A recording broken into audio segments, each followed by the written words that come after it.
Hey guys, this is a market update. In this video, we're going to look at the Bitcoin halving and how Bitcoin usually reacts through the halving and after the halving.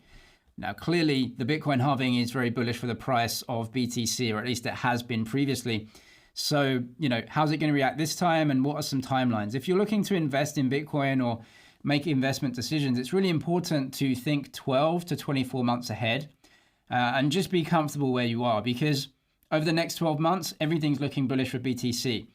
But in 12 months' time, the next phase is usually a big drawdown.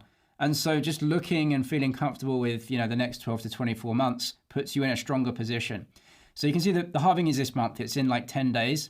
Look, this is a drawdown for this month. Wouldn't be surprised me if we go green for this month as well. Clearly a lot of support around the previous all-time high. So the previous all-time high resistance has now pretty much turned into support. You can see these are the monthly candles here. Huge drawdown, but this is the halving month. Now, the halving month usually isn't that bullish for price action. It usually comes after that, after a kind of period of gestation occurs. But in any case, you can just feel the market is, all eyes on BTC. So generally bullish, and we are in a bull market. If you do trade, Bybit deposit bonus up to 30,000. Just check the link down below for the details. All of the on-chain data, macro data is showing a typical bull market for risk assets.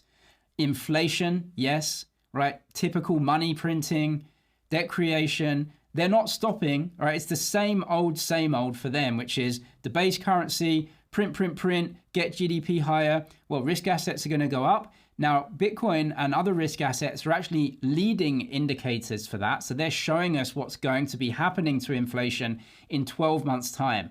But for now, we've got the CPI this week, and all of that is lagging. It's very slow and it's very lagging. And they do that on purpose so they have enough time to drop rates, refinance all the debt at those lower rates, and then they have to worry about raising rates in 12 to 18 months' time, which would be the next Bitcoin bear market. As of right now, we are simply in a macro expansion phase for risk assets. This is liquidity, which again is going to push risk assets higher. You can see it's very cyclical here. We've bounced off the lows, which was the bottom of the bear market, and now we're inflecting to the upside again. It's going to be volatile, yes, of course, but again, we're in an up phase, right? So risk assets into an up phase right here. If you look at the Bitcoin cycle, that ties in very neatly as well. So this is Bitcoin valued in dollars here, just into the halving.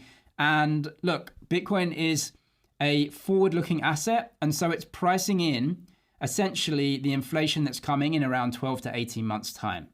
But in 12 to 18 months' time, that will be coming out in the lagging data, and that's when the Fed has to start drawing down again, maybe raise rates and say we're worried about inflation again.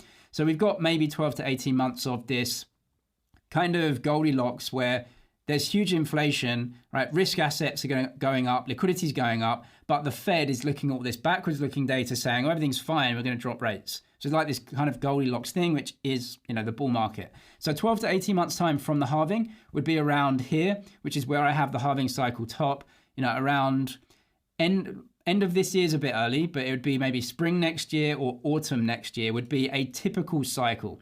Now, things can happen in between, right? So again, we can't really predict this, but that would be the typical cycle here from my kind of post here, maybe to this white line. And obviously, if that did happen, that would draw us to 100, 150K, something like that, which would be a typical cycle. Now, we may not get a typical cycle.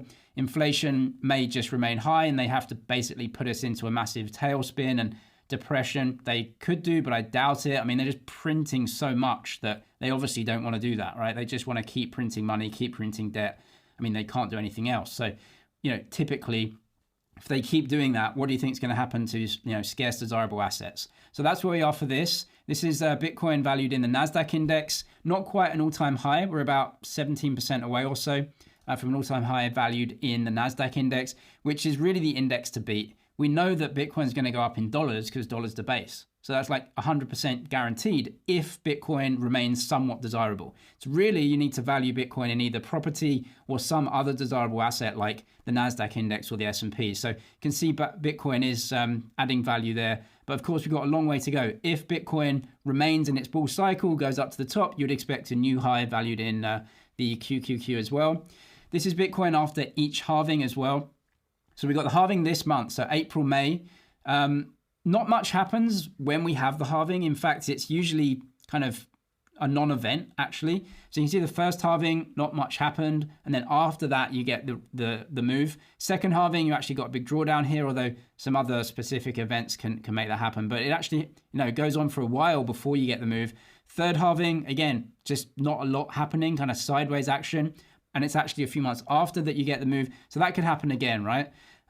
There is a different now because we have the ETFs, which are clearly just a huge, demand driver for BTC. So that's the demand. Halving, yes, it is going to cut supply, but it doesn't really matter for me, really. It's all about liquidity. It's all about the central banks, trying to have this small window where they drop the rate, refinance, which again is just debt creation, potentially some money printing through the back door. That's really the story, rather than the halving, in my opinion. I've noticed that Bitwise, which is one of the ETF providers, keeps posting this data about how many new Bitcoins are created right now, and then comparing that to the amount of new demand from the ETFs. This is ridiculous, and especially from a professional outfit, because guess what happens when the price goes up? People sell. So comparing actual new creation of Bitcoin to demand is a waste of time. When the Bitcoin price goes up, lots of people that currently hold sell. And eventually, as macro turns, that selling comes into the drawdown. So I'm actually looking to 12 to 18 months ahead right now and saying that that's probably some sort of peak for BTC. The next phase after that would be a drawdown. So if you're an investor, right, you have to be thinking, well, how long is your time horizon right here? Because Bitcoin is 70K, it's at an all-time high. And in the next bear market, it could very easily draw down to 70, 60, 50K. We don't know that, and the uncertainty is very high. And so it's difficult to say, well, I'm just going to not buy anything now and wait, because what if it doesn't draw down? You don't really know.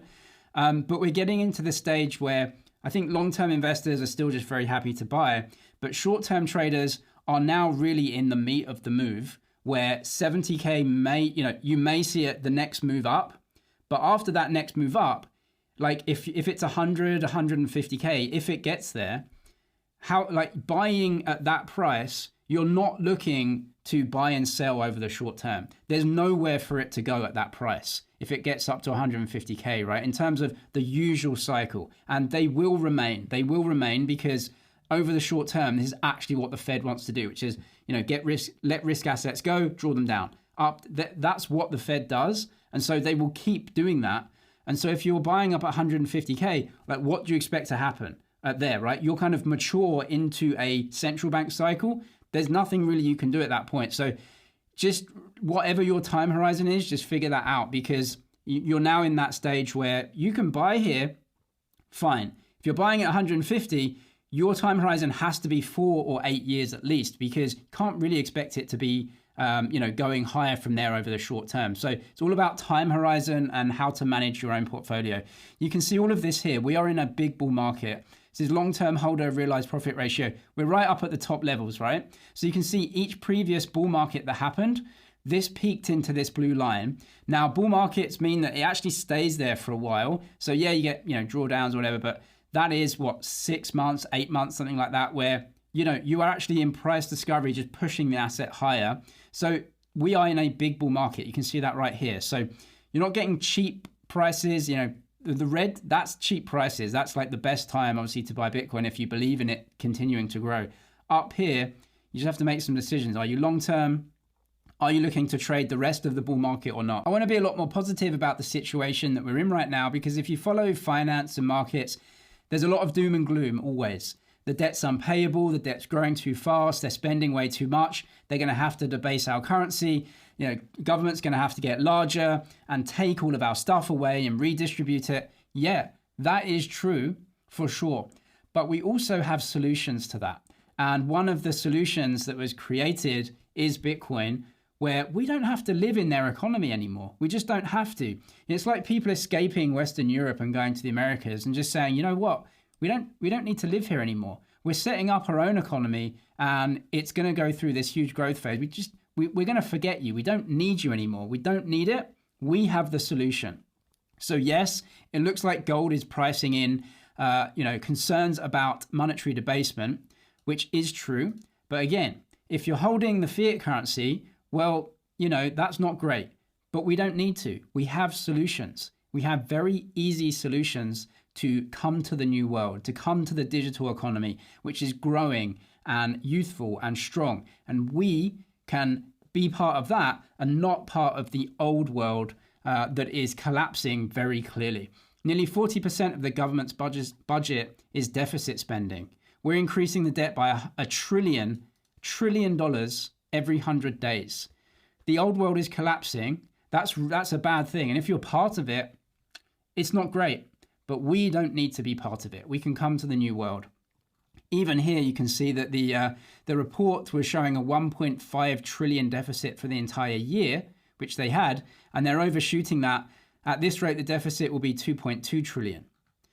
That's a lot of deficit, can't ever be paid back. The only way to pay it back is either debasement or potentially a huge improvement in output. And the only way you're going to get that really is through robotics and AI. And so investing around there is also great. Again, we have solutions to be part of the new world, and we don't need to be stuck in the old world complaining, oh, the old world. We don't need to be part of it. Just remove ourselves from it.